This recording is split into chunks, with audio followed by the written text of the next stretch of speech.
If Scott Service's bullpen management was a podcast, this would be it. 2-0. High fly ball.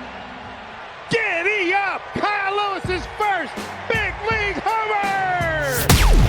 Welcome to your favorite 45 grade show, the Control the Zone podcast. With the sixth pick of the 2020 MLB Draft, the Seattle Mariners select Emerson Hancock, a right-handed pitcher from the University of Georgia. Here are your hosts, Ty Gonzalez and Colby Patnode. This is episode 3 of the Control the Zone podcast, and that was our very new intro. I'm not ashamed to admit it. I went on Fiverr. I found a guy who does podcast intros. And if you like what he does and maybe you have a podcast of your own and want a new intro, I'd suggest checking him out.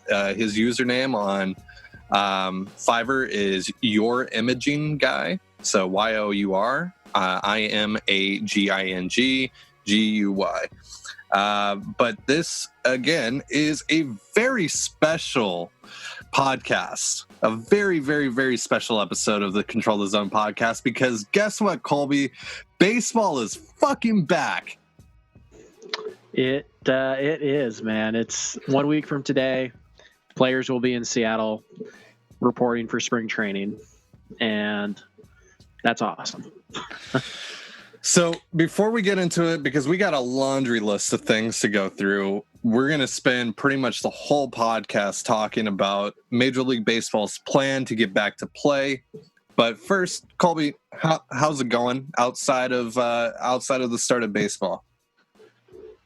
It's going pretty good. You know, we're kind of hitting our stride midsummer, so there's a lot of weather in the mid to upper 90s right now happening outside. So it's not too bad. I can't really complain, considering how much there is to complain about in 2020. I'm doing okay. Yeah, I mean, it's it's getting really hot. It gets humid here like crazy. You walk out and you feel like you're caked in syrup, and immediately it's disgusting. Thankfully, I'm staying inside. I got the AC on. It's all good. So let's get into this plan for Major League Baseball. So it's 60 game season, 40 games against your division opponents, 20 against the National League team that's in your region. So for the Mariners, that would be 40 games against AL West teams, 20 games against NL West teams. And then we have a lot of roster news here. It's going to be 30-man rosters at the start of the season. On the 15th day of the season, that drops to 28. Then on I believe it's the 29th day of the season, it drops to the original 26-man roster that was proposed for the regular season to begin with. The transaction freeze that was put in place back in March when the season got shut down, that's going to be lifted this Friday. And spring training, or as some people are calling it, summer camp, is going to begin on July 1st. It seems like they hope to have teams play some games towards the end of it before the actual season starts, which is going to be on July 23rd or 24th. But July 1st, teams are going to be back at their home stadiums. The one lone team that's not going to be at its original stadium is the Toronto Blue Jays. They are going to operate out of their spring training facility in Florida, at least for now. Colby, first off, just looking at this, at the basics of this, what do you think? What do you think about having about 3 weeks of summer camp and then finally getting into a season after all this time off? Yeah, it's not as many games as you would hope, but the owners made it pretty clear that they were never going to be willing to pay for more than 60 games. So I guess, just kind of happy that it's at least 60. But yeah, it's an interesting plan. It has a lot of moving pieces. There's the DL has changed. There's the universal DH now, or at least for this year. There's a new trade deadline. You mentioned the roster size is changing throughout the year. The taxi squad. There's just a lot to digest here. But overall, based on as best as I can, keeping up with this, it seems to be a pretty solid plan. A few changes here and there I would make, but other than that, as long as they can get the testing done that they need to get done, and they have protocols in place for when a player catches this in the middle of a season, which is going to happen, then it should be okay. I'm optimistic that they could be able to get in all 60 games, but that's always a possibility that they don't. And then we'll see what happens after that. So, overall, it's baseball. It's we're gonna get to see T-Mobile field at least on TV, things like that. So overall, it's baseball. So it's tough to complain, but there's a lot to really unpack in this whole plan that has been announced and will get underway in 1 week. So just a lot to digest, really.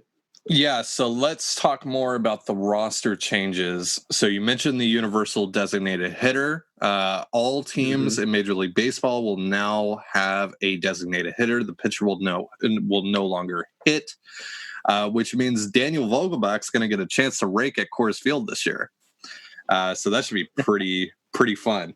But then we have the trade deadline has been moved to August 31st, which is, I'm very surprised that they are going to have a trade deadline. I think it's an interesting decision, to say the least, to perhaps trade players during a pandemic and have guys relocate across the country, potentially. Not sure how that's going to work out. I don't necessarily like it. I thought that they were just going to put a freeze on all transactions and just, let these teams work with what they have. But that's not the case. Then there's the 30-man taxi squad, which is really the most important thing here in my mind, because probably not going to be a minor league season, which we had been talking about for a while, and we didn't know how big this taxi squad was going to be. So it's going to be 30 guys. The remainder of your 40-man roster will be on there, plus prospects and other guys that might be on the fringe of getting called up. So you're looking at guys like, John Stanton was talking to Shannon Dreyer today and said that Jarred Kelenic, Julio Rodriguez, George Kirby, and even Logan Gilbert, and even Emerson Hancock should all be on that 30-man taxi squad, just to get these guys reps, just to get these guys with the team. They have to remain in the team's home city for the entirety of the season. However, teams can bring up to 3 taxi squad players on road trips. However, if they do bring 3 players, one of them has to be a catcher. There's a lot of intricacies here. We're not going to be able to cover all of this because there's just so much to it. But in terms of the taxi squad and in terms of getting these prospects on this roster, I mean, they're going to get at bats against their own teammates and stuff, and they're going to get, game action overall against their own teammates, you would assume here. And but they have to play other teams, right? These other taxi squads got to play these other taxi squads, right? Would you think that that's something that's coming? Because I know Keith Law has said that for now he's heard that taxi squads will not play each other, but it seems like if you're able to do it, shouldn't you have especially with your prospects, your top prospects playing, shouldn't they be playing against other teams? Well, it's tough because, those teams still have to travel. And obviously with the spike in coronavirus cases right now, traveling can still be dangerous. So the less traveling you can do, the better. So, having basically, the B teams play each other. I understand the value of it, but also I understand the risk of it. There was some whispering this morning that, it's being discussed at least that the Arizona Fall League could expand to be,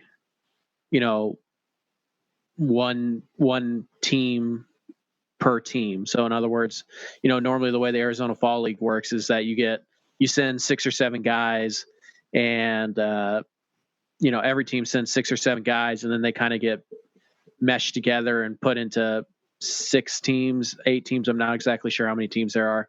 Yeah, it's basically like an all-star team. Right. And but this year they're at least discussing the idea of having 30 Arizona Fall League teams, and the Mariners would have their own team and they could field their own Fall League. That seems a bit like a stretch, especially with in particular the location of Arizona, or even Florida. Those just don't seem like viable locations right now. I still don't think that happens, but it's being discussed at least. And if that's the case, then that's where you're going to get, the playing time that you want for Kelenic and maybe even Hancock and Deloach, the guys who got drafted this year, possibly. So, the taxi squads playing each other would be fine if, we were seeing a downward trend with COVID, but we're kind of seeing the opposite trend right now, especially in California. And, thanks to my home county here in Washington, we're seeing a spike as well. So it's just, there's so many logistical problems with it that I understand why they don't want to do it. Do I think it would benefit, baseball if they did? Yeah. But I understand why they might not want to risk that. Right. So now comes the kind of a sensitive topic here because of just what goes into the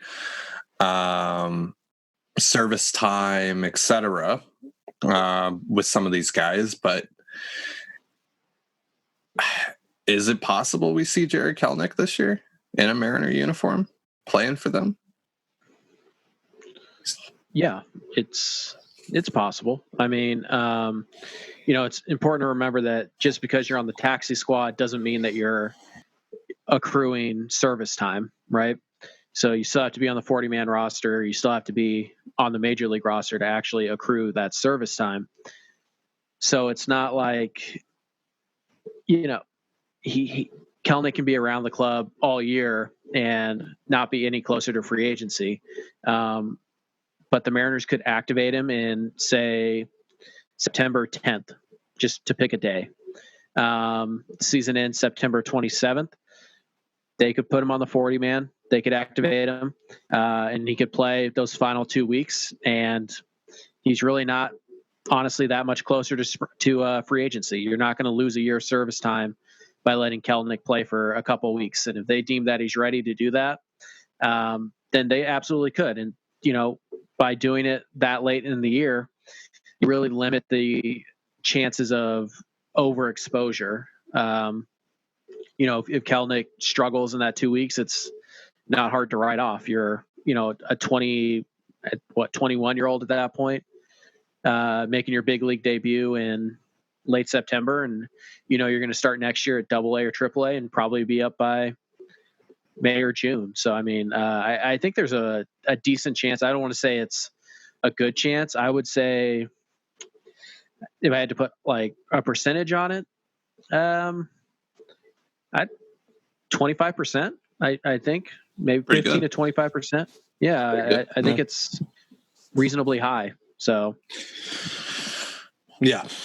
So we haven't gotten the schedule yet. Like I talked about, it's going to be 40 games against your division opponent, and then 20 games against the National League teams that fall in your region.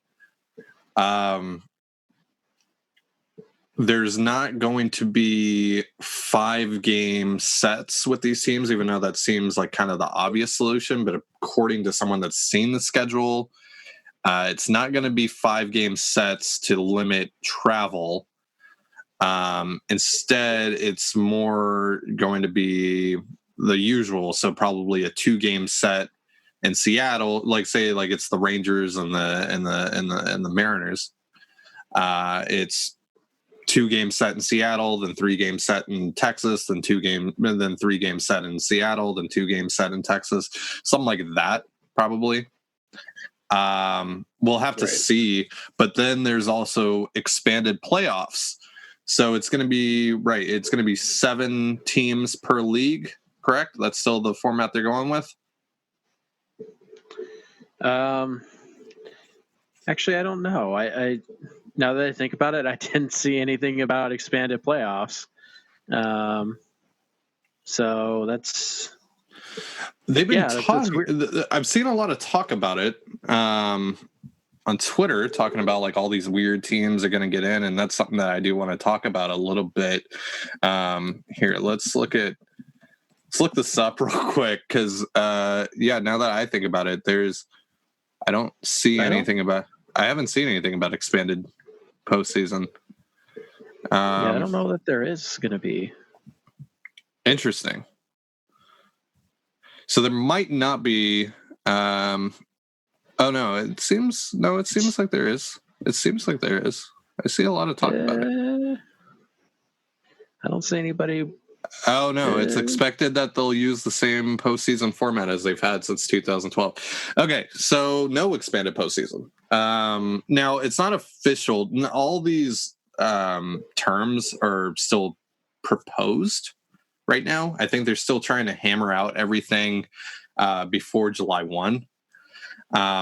So it's possible we'll still see something about expanded postseason, but for now we haven't heard anything about it. So it might just be 5 teams per league again. What do you think about that? About the 5 teams per league? Yeah, because it's going to be really weird how that shakes out with 102 less games. Right. It's the 5. To me, this seemed like a pretty good year to do the expanded playoff thing.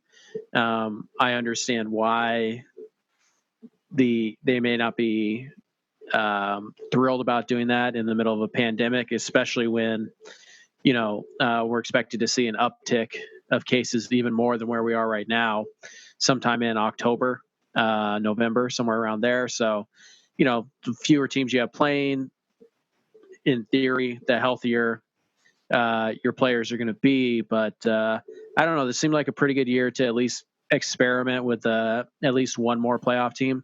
I remember, there was a talk. It might have been in the last MLB offer that there was going to be 16 playoff teams.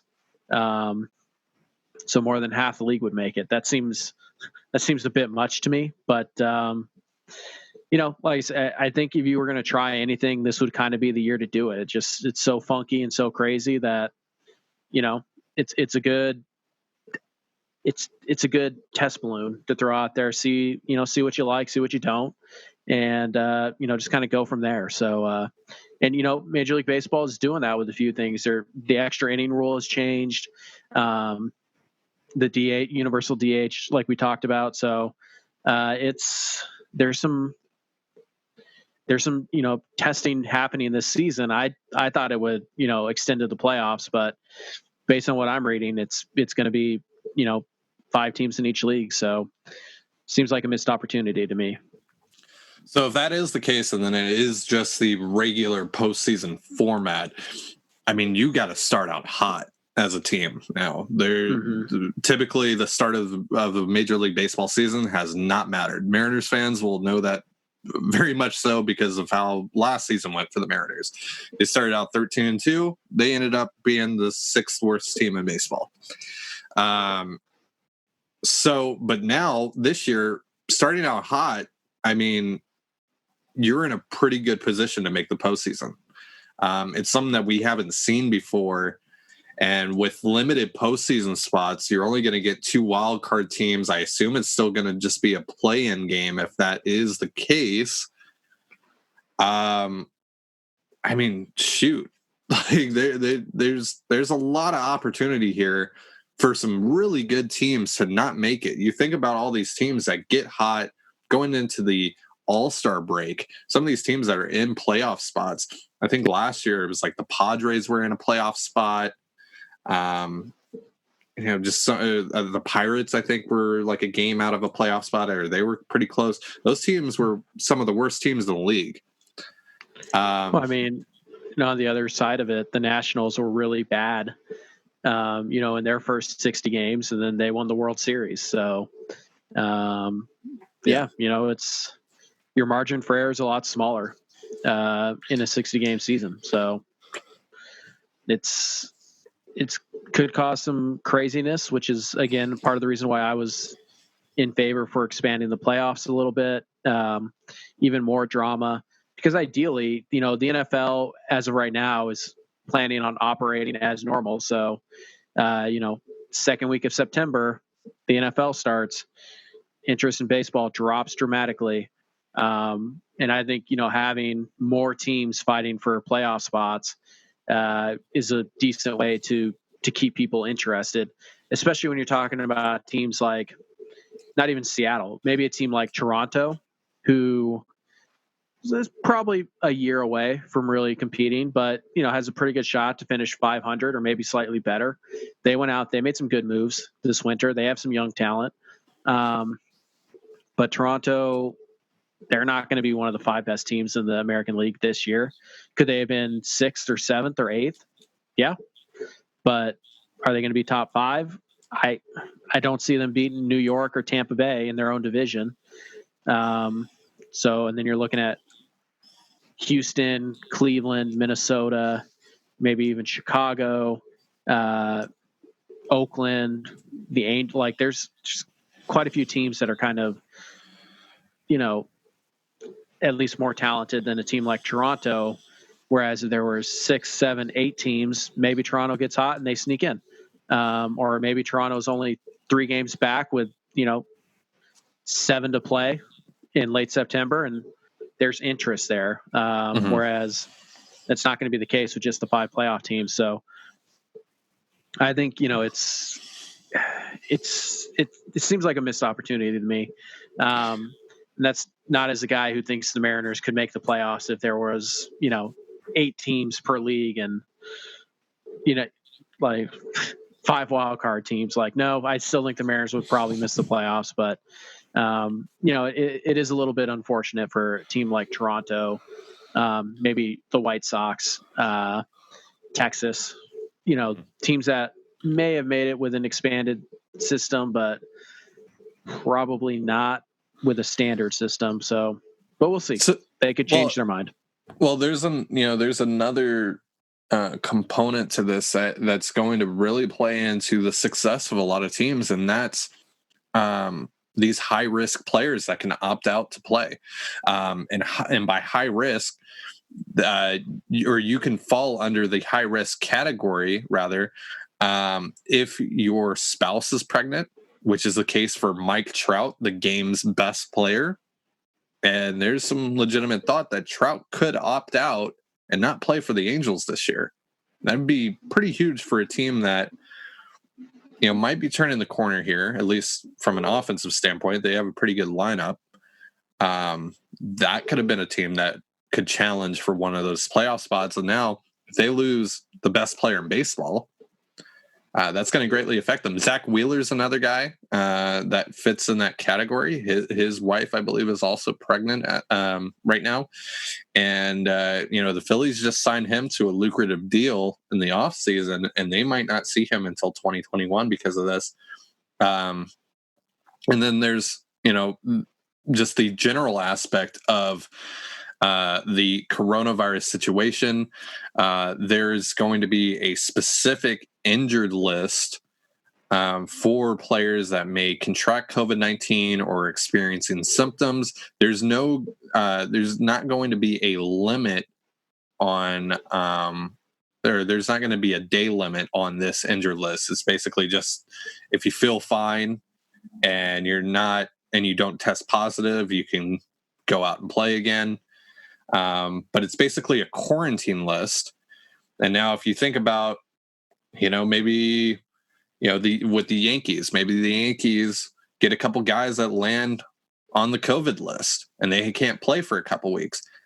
That's a very important chunk of the schedule in such a limited season. Honestly, like if one of these top teams gets a big spike in their clubhouse, I mean, you got to think it's almost season over for them, no matter who you are. Right. Well, in that case, it might be season over for the entire league. True. True. There's a tipping point here where it just becomes too dangerous that you just have to, sorry, we can't continue to go on. And if, half the players are sick, it's time to call it quits and say, well, we gave it a shot, but we're not risking that. And so that's going to be important for the players in the league to discuss and understand that, they need to be fluid with this. They can't, come to an agreement on, July 1st and then assume that agreement on July 1st is going to be practical on September 1st.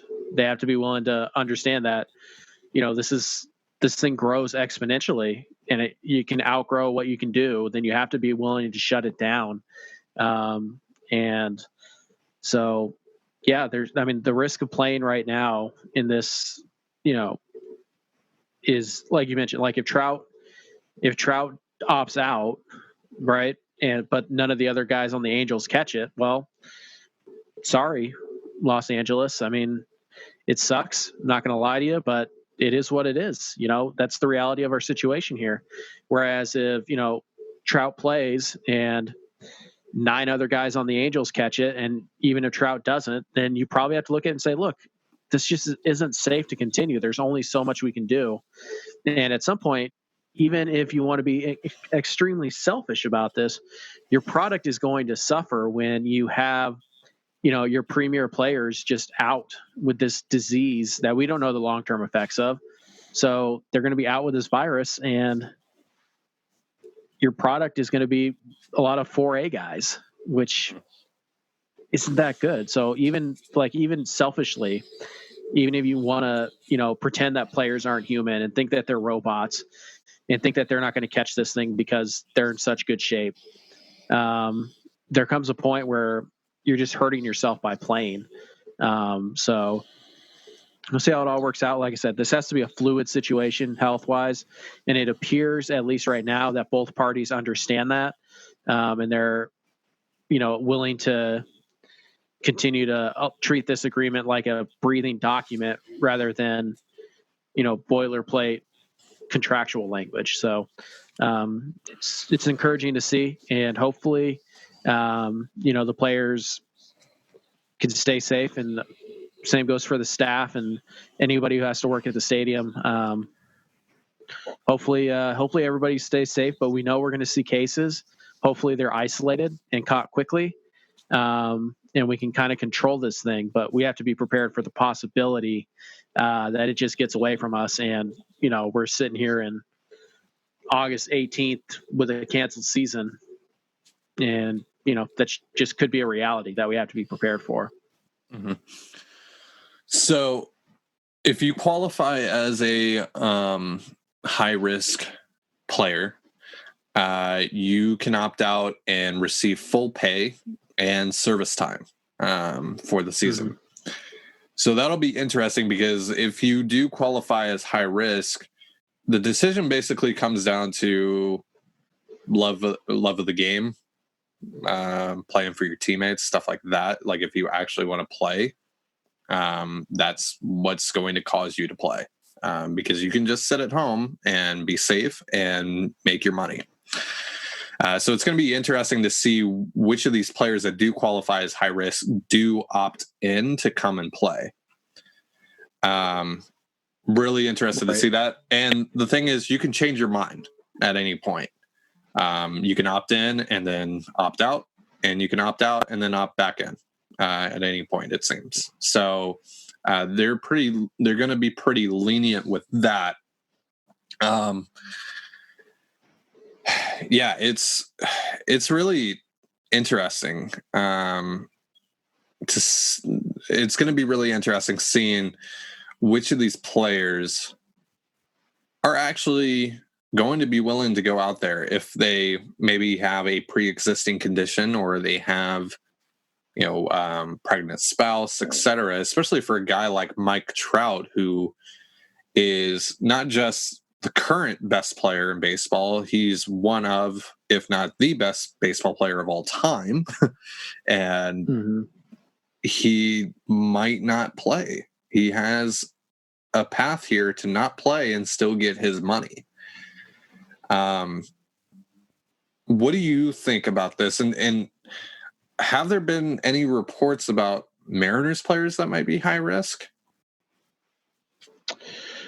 I haven't seen any such reports. It's the Mariners are a fairly young team, but that doesn't mean that they're still in their 20s. So it doesn't mean that they're not married or they don't have kids or pregnant wife, pregnant spouse, or anything. Do we know if any of them have asthma or anything like that? Do we know? I was trying to think about that. Yeah. I'm not privy to the private lives of the Seattle Mariners. So I'm perfectly happy with that. And honestly, I don't care. Like, quick aside here. My family loves the Seahawks, but they love to talk about like, oh, Russell Wilson and Sierra, like their kid. And I could not care less who Russell Wilson is married to. I don't care. I don't care who JP Crawford is dating. I'm happy for him if he's happy, but I don't care. I don't need to know his or her name. I don't need to know what they do for a living. I don't need to know if they got into a fight at a restaurant. I don't care. I never have. I never will. That's part of their life, not mine. I get what I see, the 3 or 4 hours a day that they play, and then whatever they're willing to give me, I'll take. So I'm the wrong guy to ask about, like personal like, hey, did you hear so-and-so has diabetes? No, I don't care. Like it just, so I'm the wrong person to ask about like personal things like that. Cause I could not care less. So I don't know. I'm going to assume that there's going to be a handful of players on the Mariners roster that, are going to qualify for this particular list. Just because it seems statistically impossible that there would be fewer than a handful on a 60-man squad. So that would be my guess that there's a couple. I couldn't tell you who they are. So with the 60-man squad, they have to designate those players by Sunday night, I believe. So we should find out here pretty soon who's going to be on this roster for the Mariners. And next week we'll dive a lot more into that because I think our next episode will be on July 1st. Then there's the transaction freeze. Do we think that there might be some trades here in the first couple days as teams try to figure out their roster before Sunday? It's possible. It's, I would say, ultimately unlikely that You know what? I think we'll see some minor trades. You might see, for example, I don't have a player off the top of my head, but you might see a team that signed, this veteran catcher to a minor league contract. He might get traded to, let's say, Seattle. So that way Seattle has Murphy and Nola, and they don't want to bring Raleigh along as the third catcher quite yet. They don't like O'Keefe.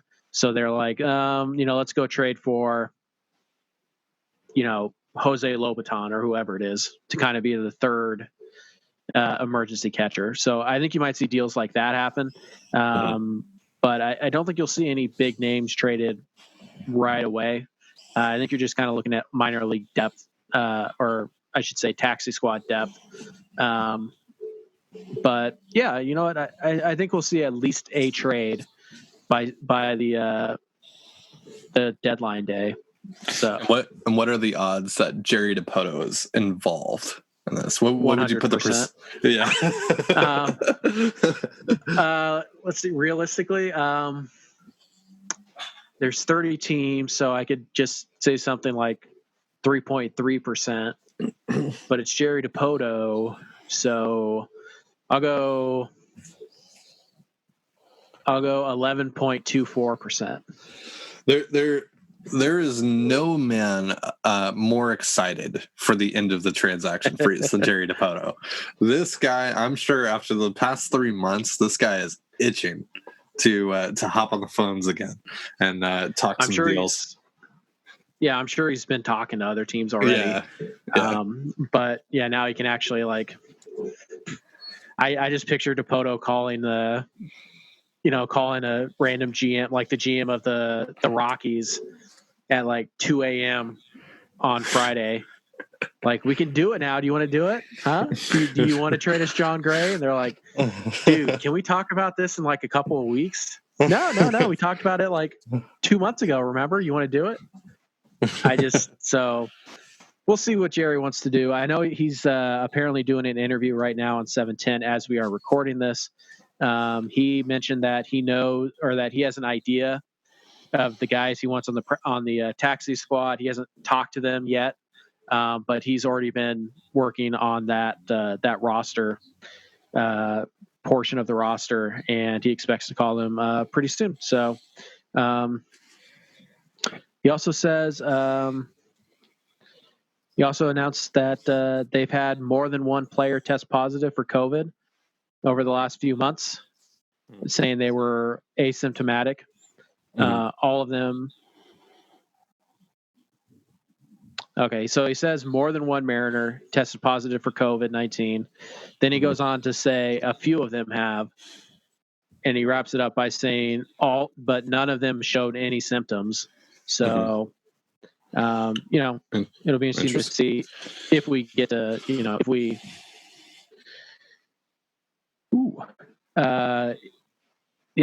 Sorry, I just saw a tweet that caught my eye, and we'll talk about it in a second. But okay, yeah, it'll be interesting to see if we get to know the names of the guys who got COVID. And again, honestly, I don't really care as long as they're healthy. I really hope it's not Mitch Haniger for his sake. The guy's gone through so much already. You know what? Haniger's from California. There's a shot. Malik Smith is from Florida. So is D. Gordon. If they went home. The Texas guys, but even the Washington guys. So, it'll be interesting to see if we get to learn that. I would say probably eventually it'll come out, but not right now. Yeah. So what was the tweet that caught your eye? That caught my eye here. Yeah. This is from Curtis Crabtree, who is probably listening to the interview. He's not conducting it, but he tweeted that DiPoto said they will have a 6-man rotation and plan on using piggyback options for some starters, at least early on. So let's go. 6-man rotation. I know what that means. It means we might see Logan Gilbert pretty soon. Yeah. Yep. So, the 6-man rotation, Marco, Yusei, Justice, Taiwan, Graveman, and Dunn? Or is Dunn the piggyback guy? It's going to be a mixture of Justin Dunn, Logan Gilbert, and Nick Margavicius, I would assume. Yeah. So also, that's probably. I mean, I think eventually you'll see Gilbert in that mix, like as one of the six. But yeah, 6-man rotation. So that means everybody's going to get 10 starts max. So, boy, if you have a bad start, your ERA is you're screwed, man. You're screwed. Yeah, go out there game one, give up 8 runs in 2 innings, and then be perfect the rest of the way, and your ERA is still going to be 4.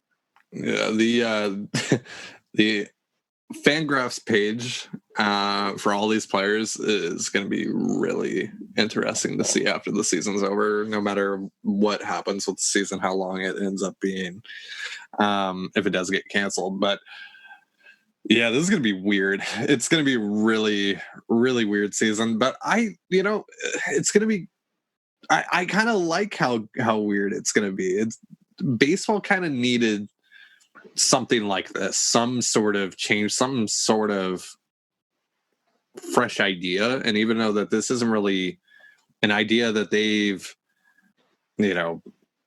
manufactured just because it's just because of circumstance, it's pretty fun having just a 60 game season where all these teams are just racing towards the postseason right out of the gate. Like, baseball takes a while to get going, and now you have to get going right away, or else you're screwed. I'm really intrigued by it. I hope that we get some fun teams competing for postseason or actually going into the postseason, because why not? This season's like, for a while we didn't even think this season was going to happen. So right, why not just get weird with it? This year has been so weird, and I don't think the Mariners have a chance. But like, what if say like the Marlins get in somehow? Like, or the Mariners have a better chance than the Marlins. Yeah, I agree. But like, there are a lot of possibility here, and I think that's fun. I really think that's fun. I'm really, really excited to see how it all plays out. So yeah. Is there anything else that we missed? I mean, there's so much to this, and again, not a whole lot of the stuff that we've talked about is officially official. It seems like that's pretty much what they're going to do, but the things that are for certain are the taxi squad, 60-game season, July 1st start for summer camp, and then July 23rd or July 24th opening day. And that's about it. Again, like, we don't really know about the postseason. It seems like it's just going to be the usual instead of expanded. And then we don't know just a whole lot about the schedule, how that's going to operate. It does seem that, again, as I said earlier, it's going to be, you're going to take a couple road trips to the same place. So the Mariners would make, for example, 2 road trips to Arlington, 2 road trips to Houston, etc. Which I don't think is very smart, personally. I think they should just do the 5-game set and be done with it. I agree. But especially when you're looking at the American League West in particular, you're seeing spikes in Washington, California, and Texas, and Arizona, who Seattle will have to go to as well. It's a lot of hot spots that Seattle's going to be traveling to, that all, Western teams are going to be traveling to. It's a little bit different. Washington, for example, I know the reason Washington is spiking is largely because of one county, Yakima County, who wouldn't wear masks until it became mandatory. And even then, I know I'm going to walk into a store and see a fist fight from somebody refusing to wear a mask and somebody at, Safeway being like, dude, put on a mask or I'm going to call the cops. Like, that's going to happen. So I don't know if it's like that everywhere, but from what I've read, Texas is just bad everywhere, especially in the Houston area. So that's a little terrifying that you would have to go down there twice when you could just do it once and kind of be done with it. So, that's kind of terrifying. But I did, before we, kind of wrapped up and made our announcements and things, we did get one question, or three questions from one person that I want to make sure we answer. These are from Chris. Chris, at ZipKidsCW on Twitter. So three questions here. And I don't think we answered any of these specifically during our conversation. So I'll just read them.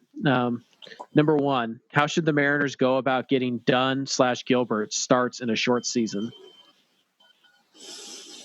I think you're going to see mostly them piggyback off of guys.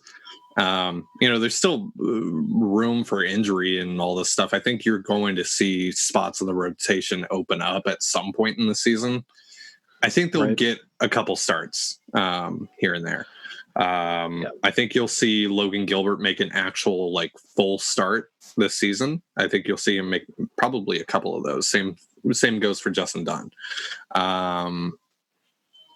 I just think it'll just kind of happen the way it's supposed to. I don't think it's really going to be a part of their plan and how they map it out. I think with the 6-man rotation, you're going to see those guys at 100% at some point, even if Graveman, Walker, Marco, Kikuchi, etc., those guys don't get hurt. Even if that happens, I think you're going to see them pitch quite a bit, relative to the amount of games that there are. Sure. I don't think, specifically getting them starts matters that much. Getting them innings.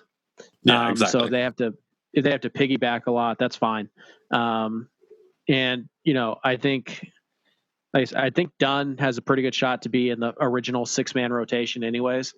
If it's not him, it's going to be Markavicius, and they could piggyback. So I don't think you're going to see Dunn and Gilbert get a lot of, hey, 100 pitches, get us 6-7 innings. I don't think you're going to see a lot of that anyways.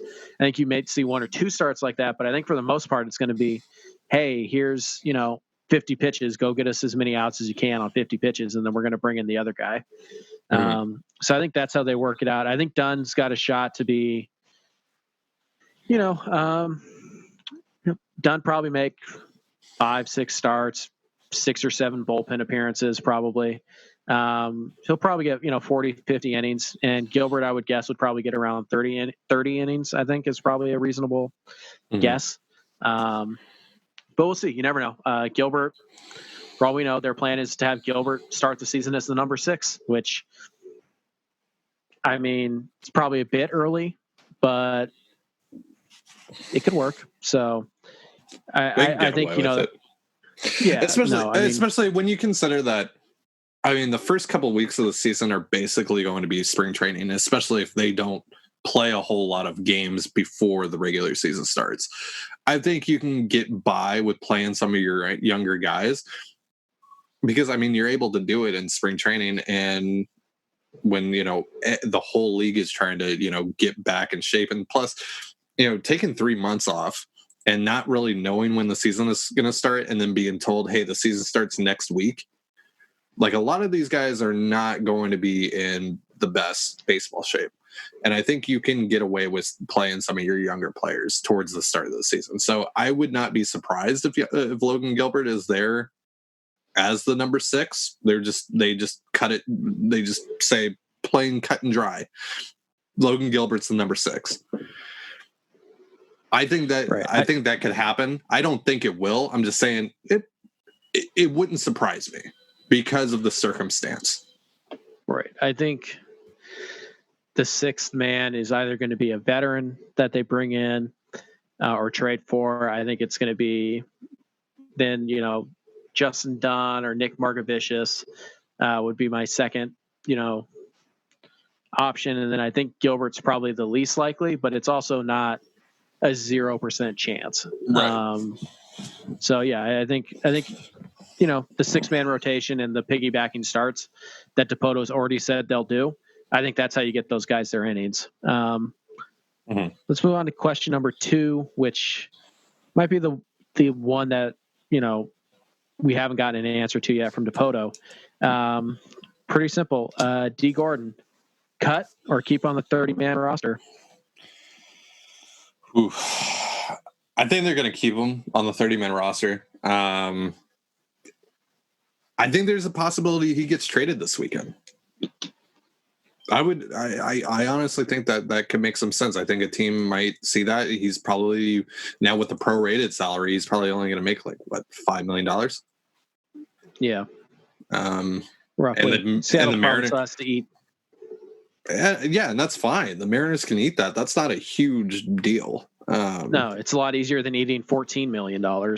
Yeah, so I don't know. I think a team might actually hit. I think there might actually be some interest here in D. Gordon now, because it's a veteran player that can play a couple spots for you, and maybe he can hit a little bit. He'll definitely steal a base for you, and for probably a couple $1 million and maybe a reliever, that I would take that deal as a contending team.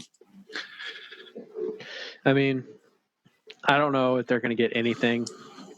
If they do, they might just get another Jake Shiner type, which, I mean, fine, whatever. But they're not going to get, I don't think, anything worthwhile or nothing that tips the scales at all. To me, this isn't even really about can you get anything from D. Gordon for D. Gordon. It's more about, is D. Gordon going to take, how many at-bats is D. Gordon going to take away from guys that I want to see play? Yeah. Shed Long. Yeah. Shed Long, JP Crawford even, because you're not going to keep D. Gordon on the bench and just give him 0 starts in a 60-game season. But you probably shouldn't give him more than 10 or 15, because honestly, would you rather see D. Gordon get a start or Tim Lopes? Probably Tim Lopes. Lopes. Yeah, Tim Lopes. Yeah. And if the cost of that is only $5 million, if you just release him, then they should probably consider that. So I think, it comes down to, how does D feel about his spot on the team?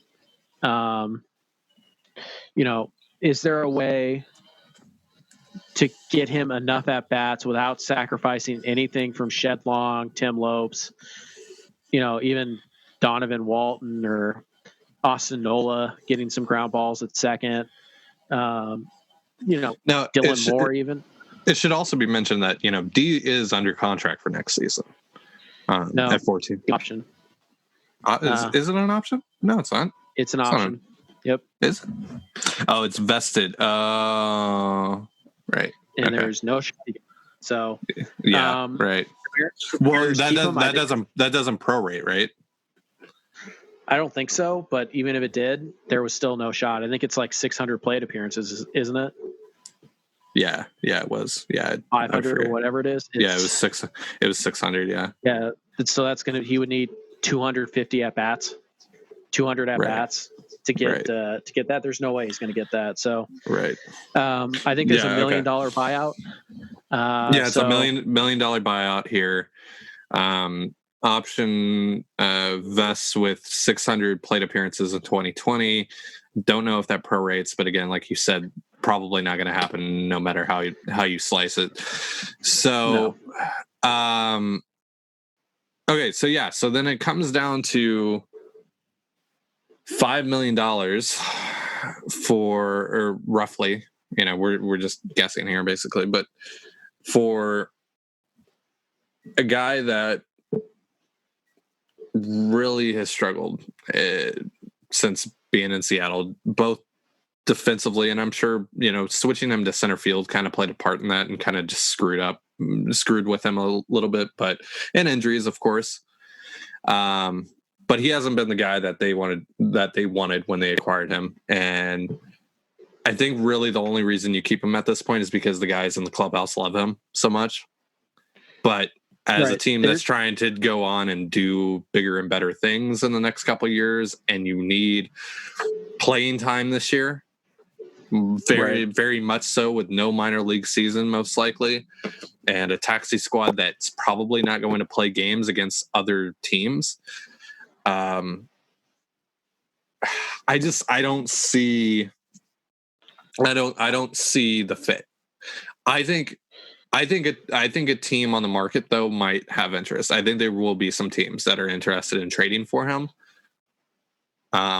Sure. But I think the Mariners could just cut him. And I think that ultimately July 23rd or July 24th, D. Gordon should not be on the roster. So whether you trade him or release him, one of those things needs to happen. Yeah, I would be willing to carry him with the 30 with the 30-man roster. When you got to jump down to 28, which I think is 15 days into the season. Yeah.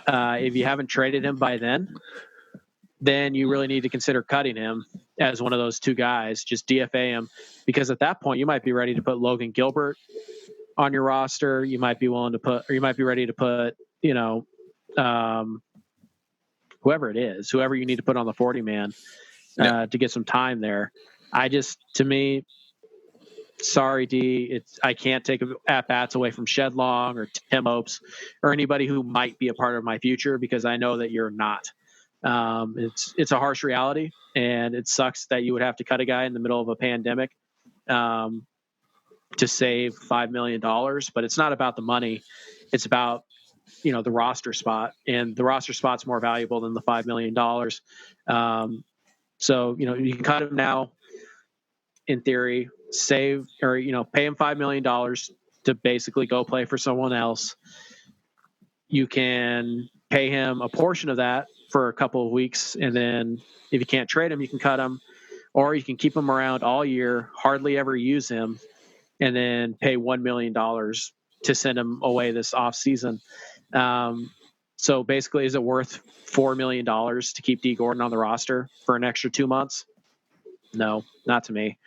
Mm-hmm. So I would keep him around at least for spring training, unless I find a trade.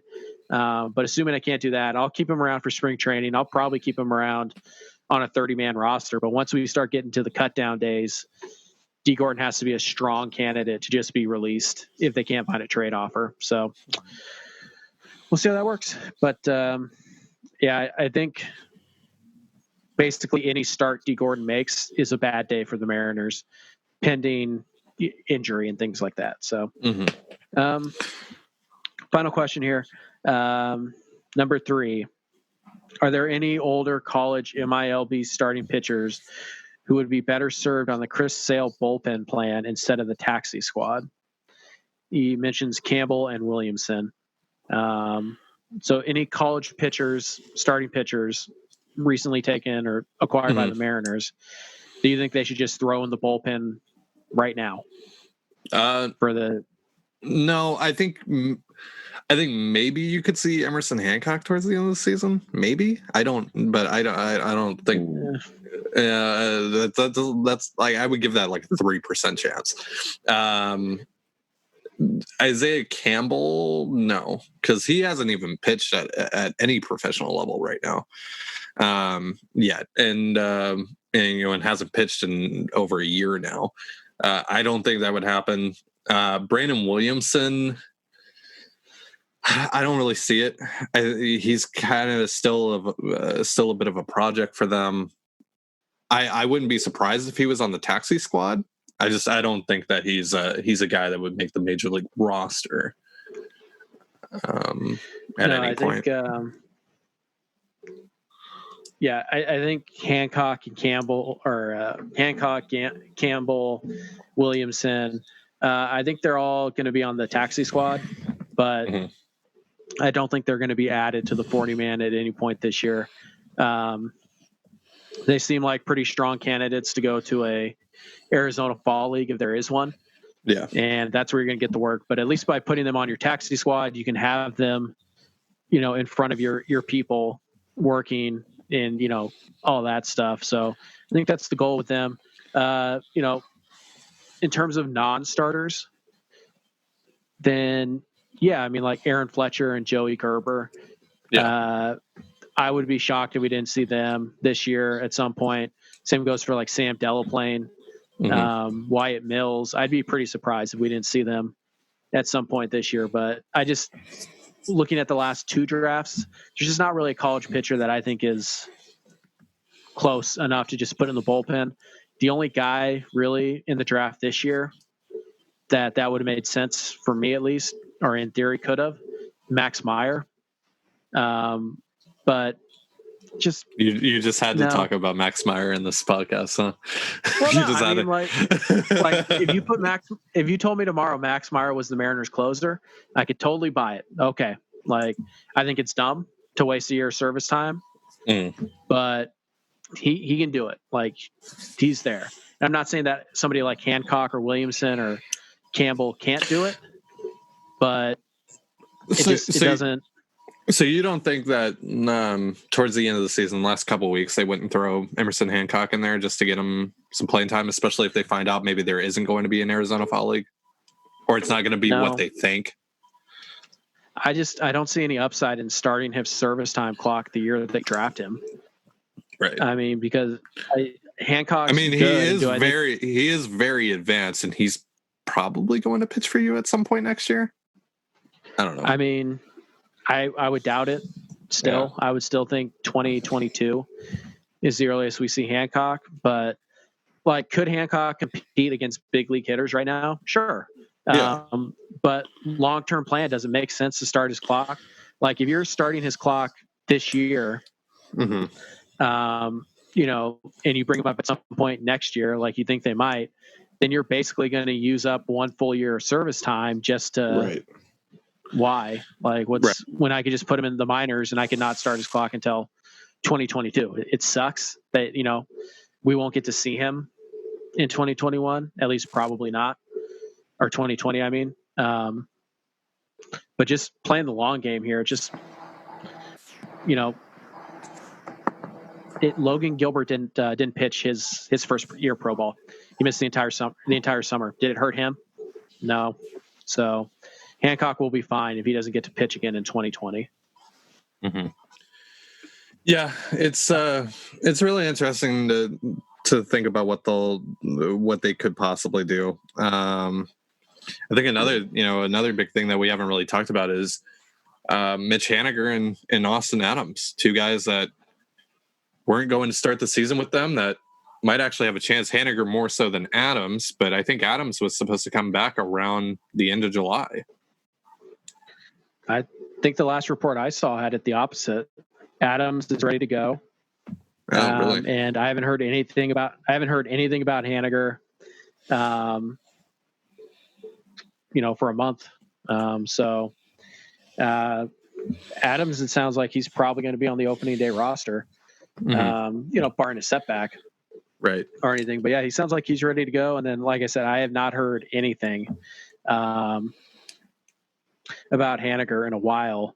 I don't know if that's because there's nothing to report or if I think there was other more important things. I think there was a report like last month that said that he was a month's a long time. That said he was good to go, or at least was on track to. I think it was Greg Johns or something put a piece out about it. If anyone knows what I'm talking about, it's right here. I got it. Oh yeah. Ryan Divish tweeted 30 minutes ago. DePoto still isn't certain about Mitch Haniger's status for spring training, but Austin Adams will be a full go. Oh well, all right. Well, that answers that.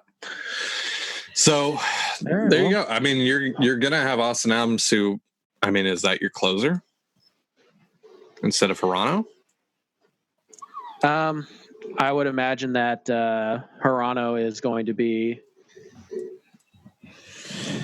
I think he'll be the closer, and then you'll see Carl Edwards and Austin Adams used primarily as the You know what? They used Adams a lot as kind of the de facto bullpen ace last year. They brought him in the 6th inning to face Christian Yelich with the game on the line. So Yeah. I think maybe they'll stick with Hirano as the closer and use Edwards as the normal setup guy. But if there's, an issue in the middle of an inning and you need that last out with the bases loaded, protecting a 1-run lead in the 6th, then I think Adams might be the guy that they'd go to.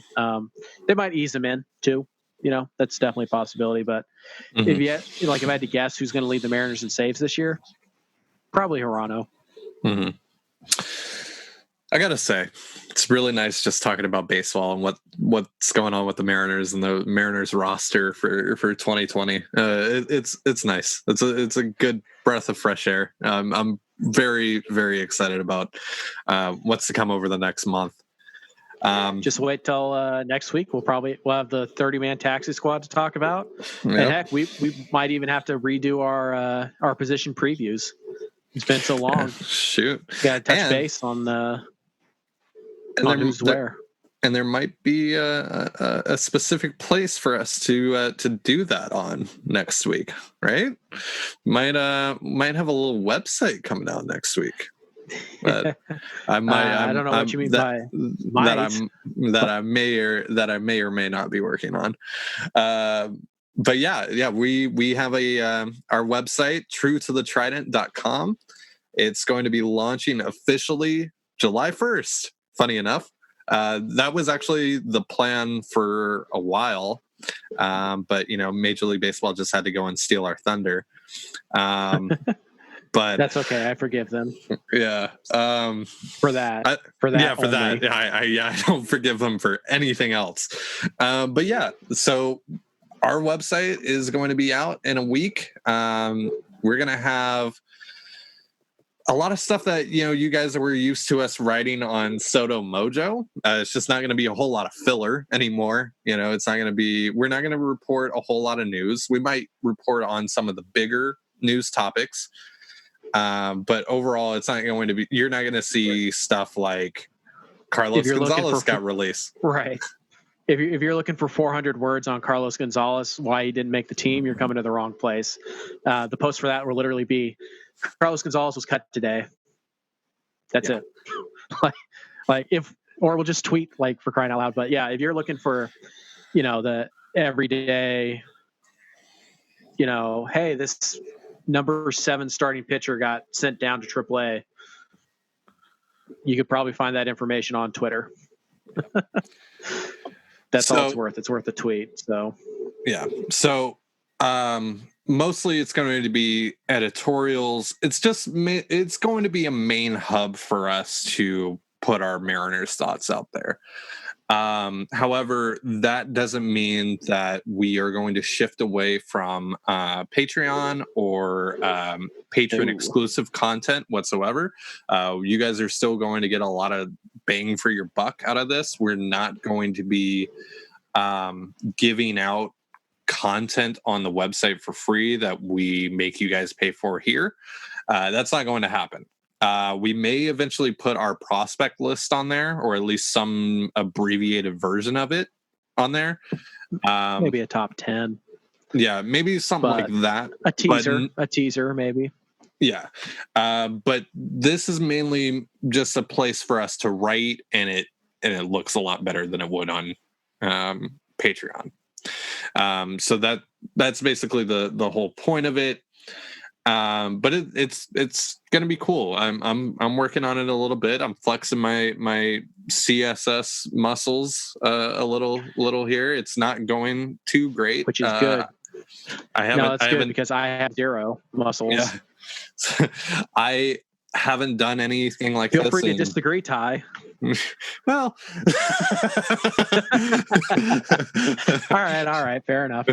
Yeah. So, but I haven't done anything like this in 10 years. So a lot of it is really confusing to me, and WordPress is incredibly confusing to me outside of just the writing portion of it. But, we're learning, we're out here, we're learning, and, it's starting to come together. It's starting to look pretty nice. You looked at it a little bit today. I think it's going to turn out well once I fix some of the other things that are happening with it.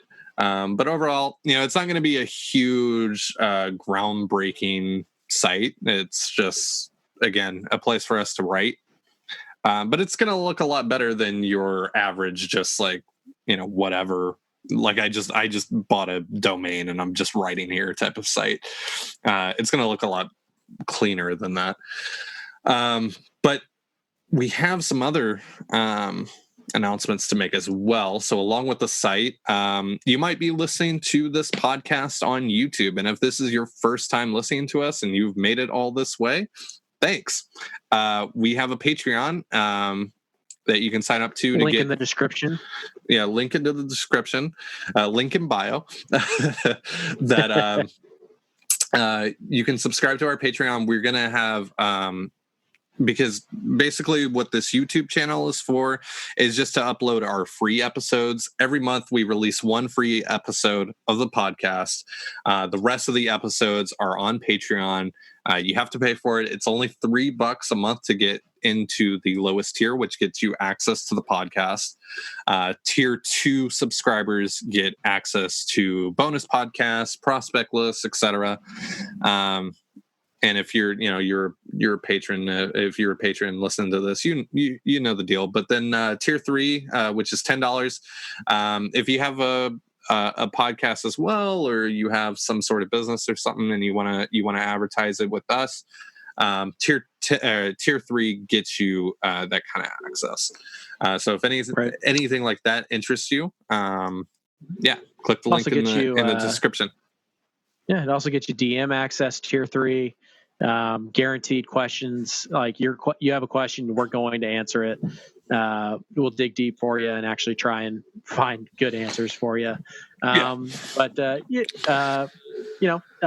example, Dan Viennes of the Dan Cave podcast is a tier 3 subscriber. And I think Dan might be going back to work here a little bit pretty soon. Dan, let us know if you are. I know Seattle they're in phase 2 right now. I don't know if that's affected you yet in your line of work, but if it has, let us know. I think when for us. I think when we were on the Dan Cave, he said that he was going back to work last week. I want to say. I think he was supposed to go back to work like mid-June. So, good luck with that. I don't envy you. Unfortunately, stay safe, man. Stay safe. Stay very, very safe. So outside of the YouTube, we also have a Twitter account that we're going to launch. Colby, what is the name of the Twitter account so they can follow us? All right. So the Twitter account has actually already been created. When you were listening to this, I created it about 3 weeks ago. Just haven't made an announcement yet because we didn't have a website, but now that we're getting close, we'll go ahead and announce it here. You want to follow the podcast and eventually the website on Twitter. You can do it by following at Control the Zone on Twitter. Very simple. Nice. Name of the podcast, at Control the Zone. Username, Trident Life. So we'll probably change that to Tutor the Trident. But yep, at Control the Zone on Twitter. Give us a follow. Pretty good chance we follow back. So, big news, man. Website, YouTube channel, Twitter account, podcast, all in one day. And by the way, I'll throw this out there.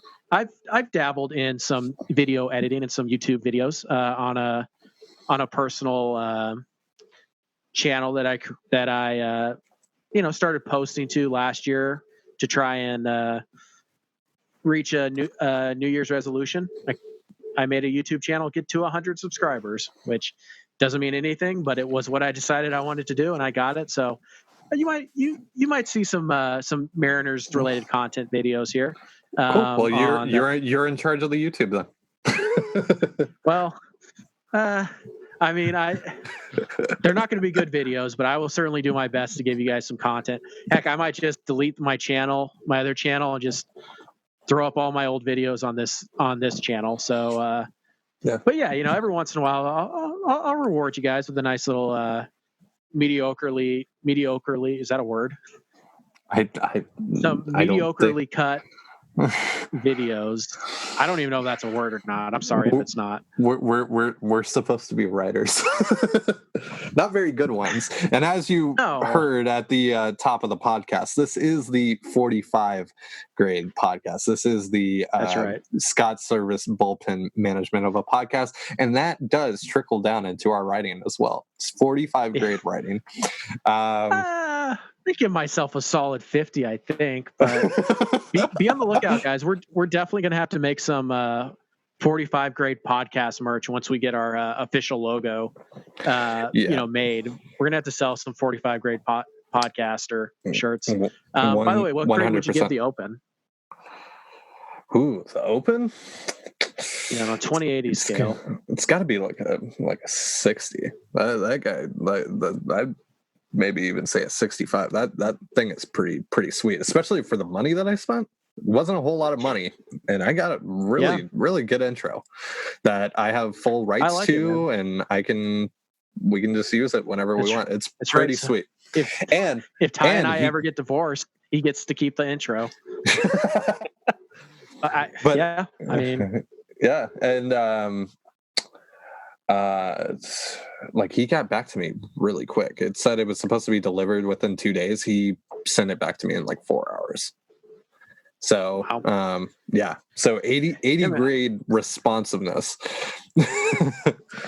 I would say this, man. I would give the podcast like a 60, or the intro a 65, and the only thing from keeping it from a 70, which I probably shouldn't even blame him because I know it was you. Okay. Why do you get top billing? Why is it Ty Gonzalez and Colby Patnode? Why is it Colby Patnode and Ty Gonzalez?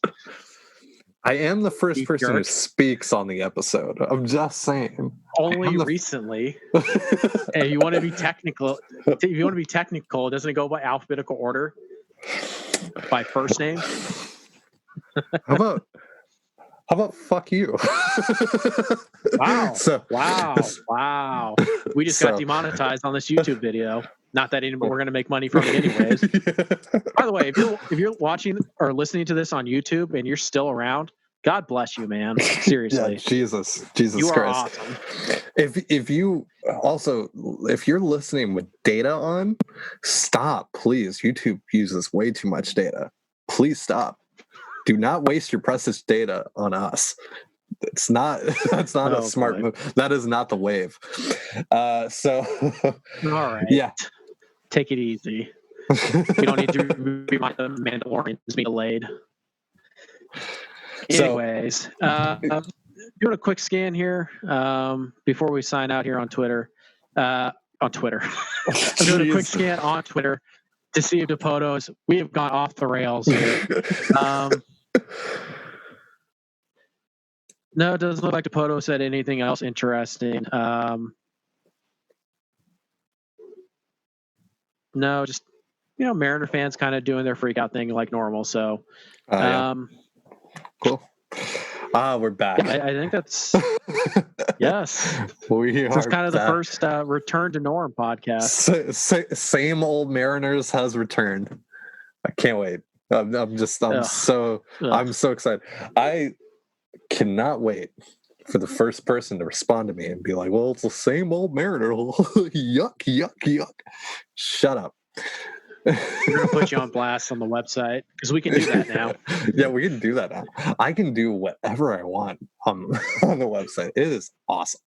There are some things you can't do. I can do whatever I want. No, there are some things you can't do because the things you can't do on the website are things that would land you in jail. So, but I guess other than that, try and stop me. I will. I technically have administrator access. I can lower you to a editor level or a contributor level. Go ahead, bitch. I have the receipts. I have the power. I have the power in my hand. But I have the receipts. So, and I don't think you can actually lower me because I'm the creator of the website, technically. This is how we get divorced, and I keep the podcast intro. I'm just going to be listening to it over and over again on loop, crying. We're Hey, getting I'm not way crying. off the I'm rails. just saying I deserve top billing. I have I'm not longer tenure than you. I'm not saying you're crying. I'm saying I'm going to be crying, thinking about the good old days, listening to the podcast intro, thinking about how good we had it. I'm going to be up at 2:30 Did in we the have it morning, good? drunk, texting you like, "Hey man, just thinking about it," Okay, that never happened. No, I'm saying it will. But, oh, it will. Yeah. Well, I need to learn how to block phone numbers on my phone then, because you don't even have my phone number. So Yeah, that's true. Yeah, Take that. we've been working together for nearly 3 years and don't even have each other's phone numbers. Wow. What phone does that numbers are say? outdated, man. What does that say about Colby Patnode and Ty Gonzalez? Are these the people that you want to listen to? Find out next time. And that's going to do it for us because we're getting way off track. So thank you guys. Just like the good old days. If you have missed, yeah, exactly. Yeah, it's basically a Soto pod today. But if you made it this far, congratulations. Yeah. Wow.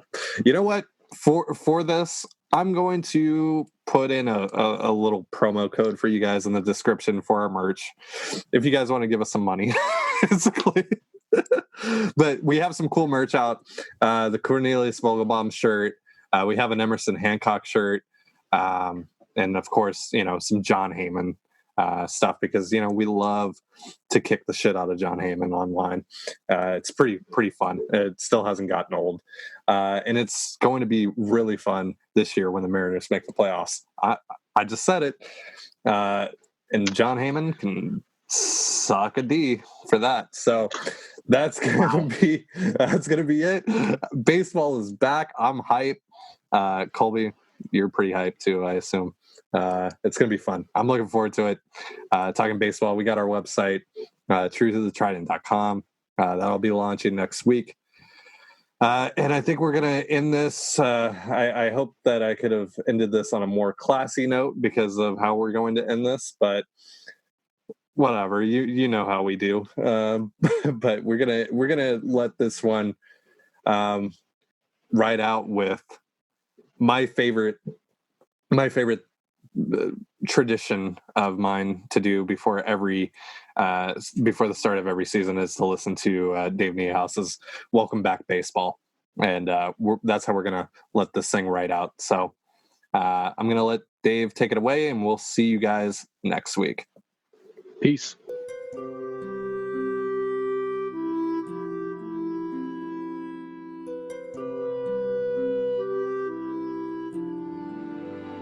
Someone once said, you don't grip a baseball.